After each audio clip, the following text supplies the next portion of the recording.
همچنان که شما در اخبار شنیدین، خبر خوشحال کننده، اسرائیل اعلان آتش بس کرد در غزه و مؤمنان بیدفاع فلسطین و غزه دشمن را به زانو در آورد. آتش بس غزه سبب خوشحالی مسلمانان در سر تا سر دنیا شد و شما دین شب دیدین در رسانه ها که در سر تا سر دنیا مسلمانان اظهار خوشی کردن، به سرکا برآمدن، سجده شکر رماندن که در غزه آتش بس اعلان شد. اسرائیل اهداف زیادی داشت عزیزان که الحمدلله به هیچ کدام آنها نرسید، به هیچ کدامی از اهدافش اسرائیل نرسید. اسرائیل میخواست که حماس کاملا نابود شود. اسرائیل میخواست مرز رفح به طور دائم بسته باشد. اسرائیل میخواست مردم غزه به صحرای سینا کوچ شوند و آنجا کوچ بکنند و غزه را ترک کنند.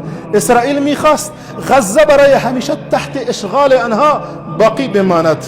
اسرائیل اهداف زیادی داشت که الحمدلله که به هیچ کدام آنها نرسید و بدون شک آتش بس در غزه 100% به نفع مسلمانان است و به فایده مسلمانان است و ما ایره پیروزی بسیار بزرگی برای مسلمانان غزه و مجاهدین غزه میدانیم. عزیزان، مؤمنان بی‌دفاع دشمن را به زانو در آوردن. سلام بر غزه، سلام بر صبرتان، سلام بر گردنهای قسام، سلام بر شهدای شما، سلام بر مجروحان شما، سلام بر مادران صبور، سلام بر پدران داغ دیده، سلام بر کودکان و اطفالتان، سلام بر غیرت و شهامت و مردانگیتان، بر همه چیزتان سلام که شما سر ما را بلند کردین و الله شما را جزای خیر بدهد. سلام بر غزه و سلام بر فلسطین. و عزیزان دعا بفرمایید که الله سبحانه و تعالی آتش بس غزه را فتحی مانند فتح مکه بگرداند.